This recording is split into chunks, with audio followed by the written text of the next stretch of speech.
प्रेमी अपनी प्रेमिका के पास फ़ोन करता है और उससे बोलता है कि देख, हमारे प्यार को 10 साल गुजर चुके हैं। 10 साल से हम एक दूसरे की बाहों में सिमट कर रह जाते हैं और आज तुम ऐसा कर रही हो मेरे साथ। आज तुम उस तीसरे लड़के से बातचीत कर रही हो।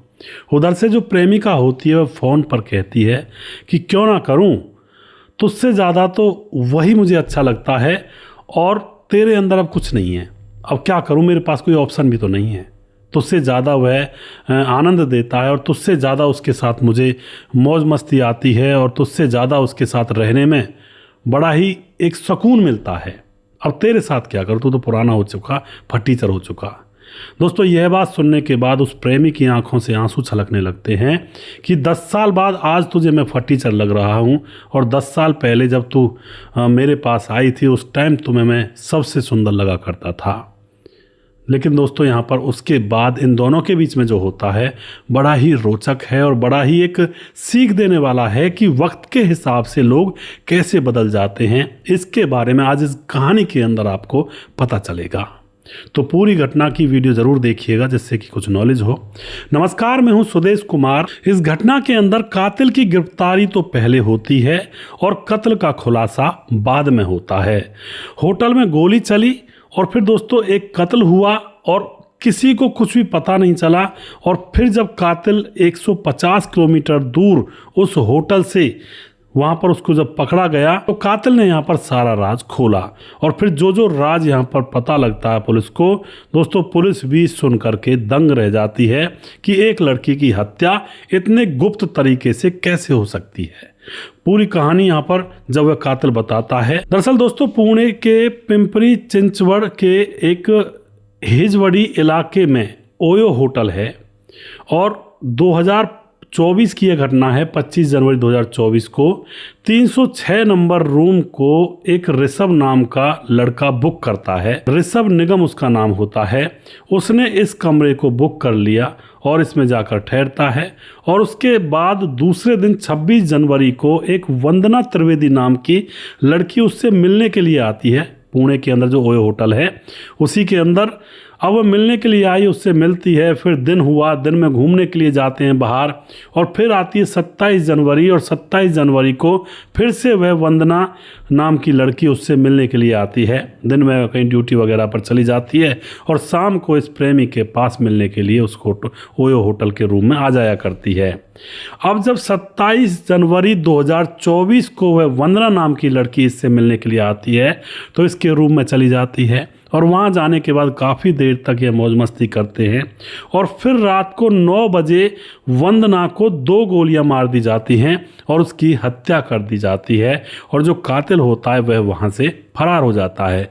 लेकिन दोस्तों, अचंभे की बात यह है कि होटल में किसी को भी न 2 गोलियों की आवाज़ सुनी और ना ही किसी को कोई आशंका हुई और किसी को भी कुछ पता नहीं था।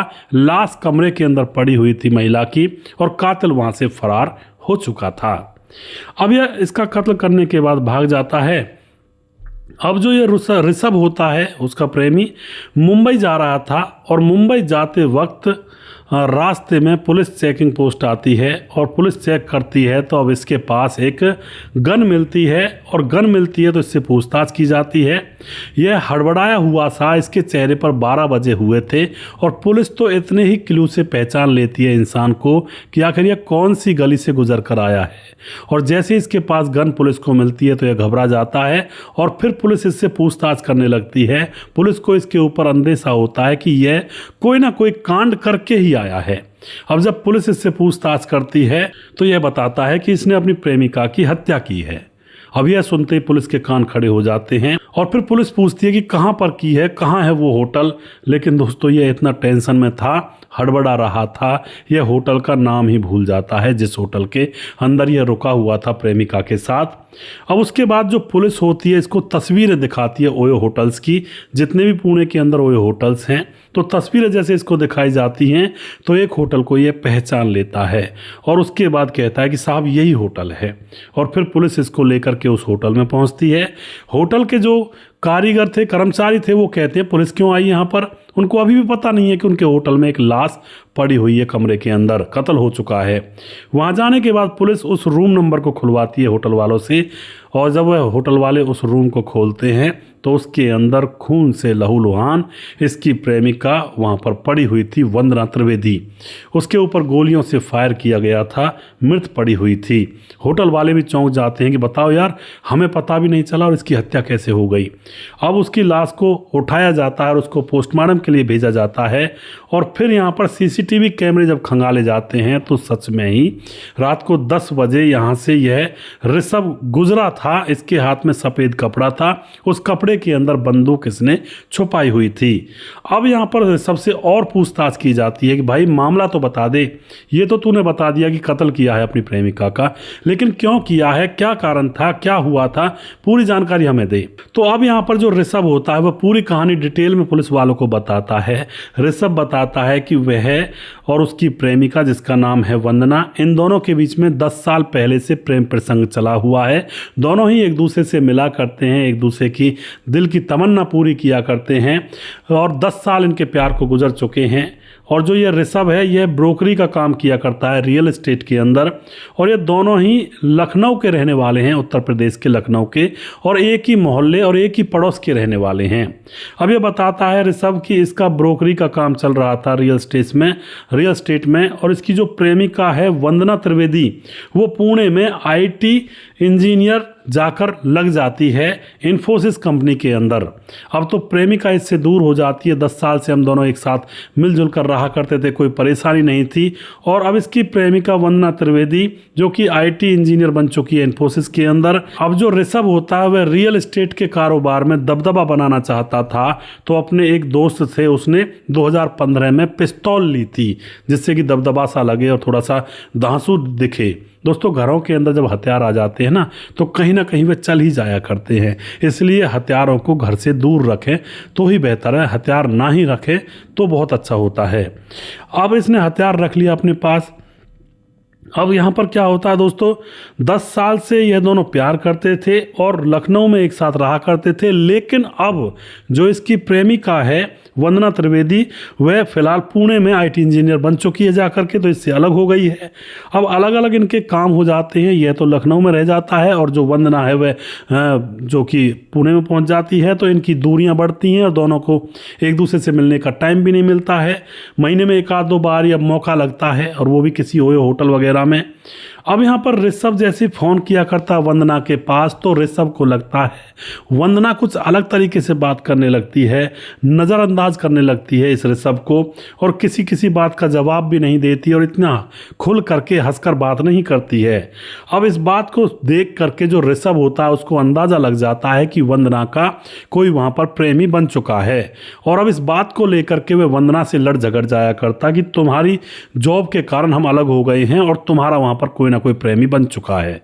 लेकिन वंदना बार बार इससे मना किया करती कि मैं तुमसे ही प्यार करती हूँ, मेरा कोई प्रेमी नहीं है। लेकिन ऋषभ को अब यह बात हजम नहीं होती, क्योंकि वह जब भी वंदना से बात करता तो वह पराई पराई सी लगने लगी थी उसको।